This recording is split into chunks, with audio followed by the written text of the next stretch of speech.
A couple plays on Saturday night that seemed you got really pumped up about, proud of, and just what was that game like, and what's the transition been like? I mean, all the games are fun, especially with the last 2 years for me being how they've been, just fighting my way to get on the field. I mean, you do realize how precious every moment is out there. Sometimes, I came into this league as a second round pick, and as much of a blessing as that is, it sometimes shields you from the reality that is the experience of most guys in the NFL, that it is do or die and it's life or death every single time they get out there. I was the guy who was able to sit out preseason games, and now I'm the guy sitting on the sideline the first half, just itching to get my opportunity to go in the second. And I think that's the best place to be because you realize like every moment out there is precious. I have great relationships with all the guys on the team. I treat them like people, not like football players, and so I think that was the excitement that you saw, on the sideline. Just because, I know all those guys as men. I appreciate them, and I feel like that love is reciprocated. So I just go out there and try and do my best for them. I have a great family, great support system at home. Both my parents are here, so I always want to make them proud. My wife, my two boys, they're both in Louisville right now. So I've got to lead two young men, so I want them to be able to go back and see how hard Dad played and how much he took his job seriously as an example for them. So it's a lot of things I have to be able to play for, so no shortage of motivation for me. Given what you just said about the last 2 years fighting for a roster spot, how long has this idea been sort of rattling around in your head? Like, maybe I can become a tight end. You know, I would say, a couple years back, I mean, I was still with the Eagles probably the first time maybe the seed was kind of planted. I'm really good friends with a guy named Trey Burton. And at that time, I think Trey was floating around 235, 240. But I saw how much of an asset he was to our team as a special teamer, as a second tight end to Zach, as a route runner. And I realized that, as because he was a willing blocker, he could actually hold his own inside. Sometimes you hear about, oh, hey, when you're in those trenches, it's so different. But then when you really like watch the film, you get down there, you start to realize how much of it is about footwork, how much of it is about leverage and just technique, and how you can make up for maybe a lack of 30 pounds or 20 pounds compared to the guy on defense if you're just doing the right things all the time. And Trey was that example for me. So I kind of started thinking about it then. But you're stubborn. You grow up playing wide receiver, you're like, I'm a receiver. But over time you realize, if you look at the game of basketball, it's going positionless, right? And football, I think, is headed that way in some assets too, where it's going to be a space where if you're a football player, that's where you can make the most bang for your buck. The more things you can do, special teams, offensive wise. I mean, at least look at guys like Travis Kelce. He gets a reverse. He'll throw a pass. He'll catch a shuffle pass for a touchdown, and then he'll go out there and be a great tight end. You look at, why is George, so heralded in this league? It's because he blocks like a left tackle, but he, plays receiver like a slot, So the more you can do, I think you're going to be able to create value for yourself long term.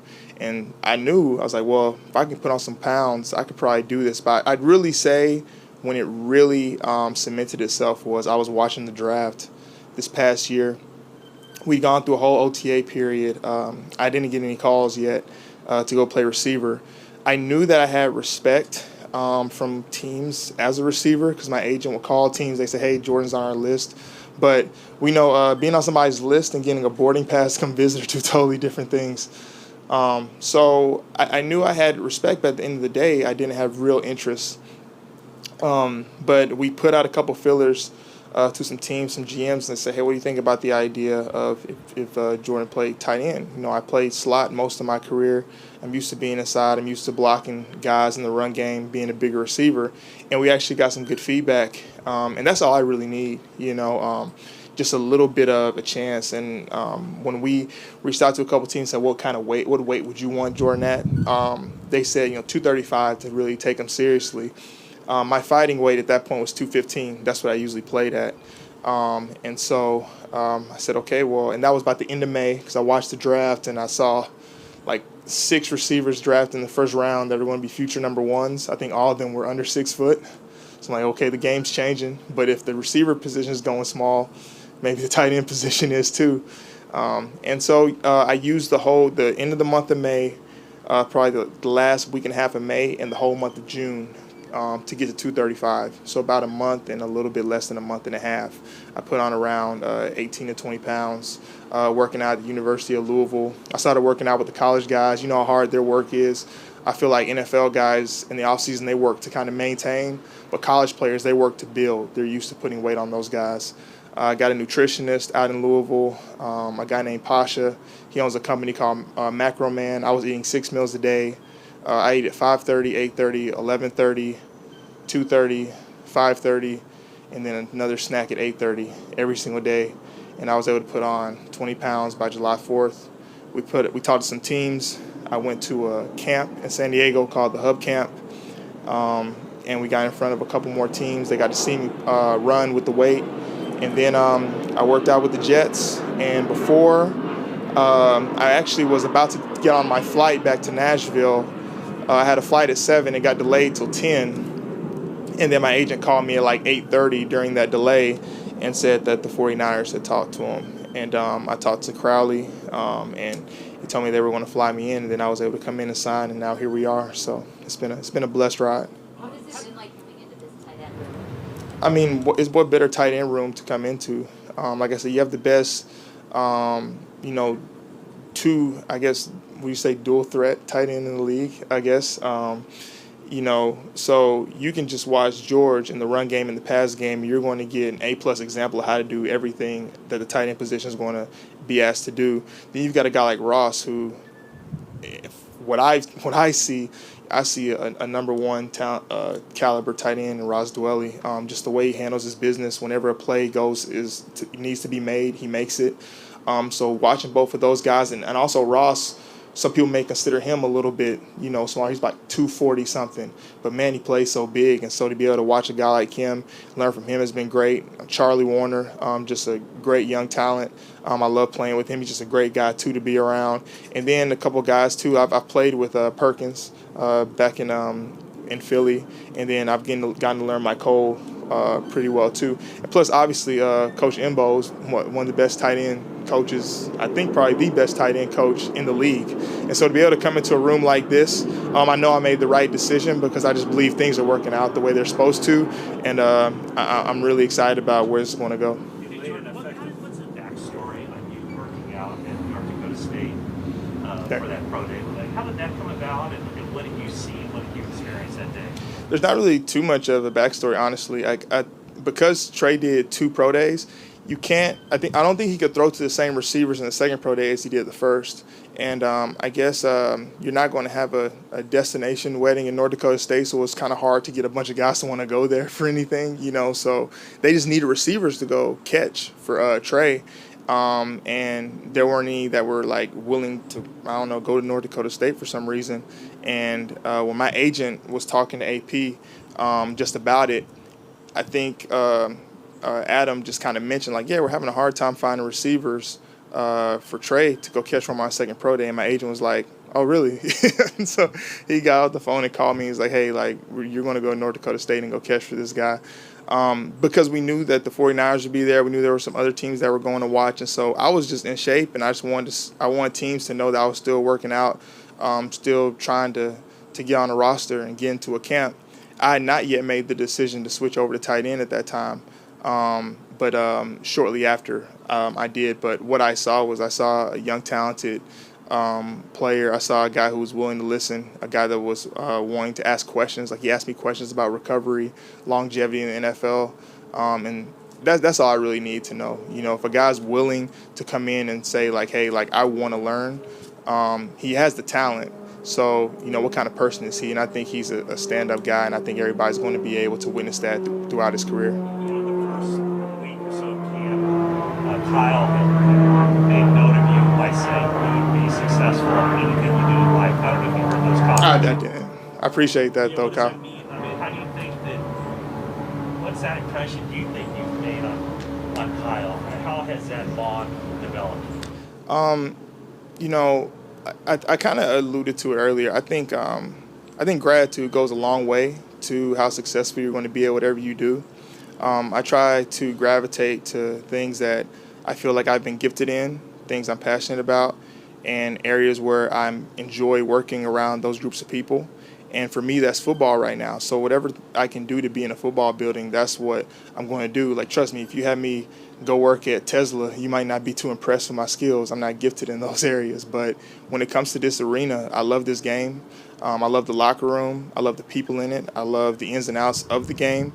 And so I'm always going to give my all to it.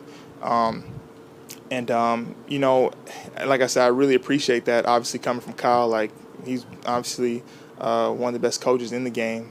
I told people Kyle's probably one of the first guys that made coaching look fun to me. Like, I've got some great coaches in my life, love them to death. But I never even considered possibly coaching when I got done until spending time around Kyle. And mind you, I didn't even play the first couple years that I was around him. But I was just like, wow, like the way he was able to articulate himself in front of a room, the way he taught the game. There's a lot of coaches, there's not a lot of teachers.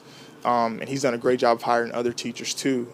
So that obviously really impressed me too. So I don't know if he's impressed the way I live, I'm that much more impressed with the way he leads this team and the type of man he is. So, but yeah, I really appreciate that compliment. I do try and be the best whatever I do, but I think it always starts with I'm just very thankful for where I am in life, the blessings that I have. I didn't get to pick my parents, so I didn't get to choose to be 6'3", 215. So I know I'm blessed, and so I try and live from that standpoint.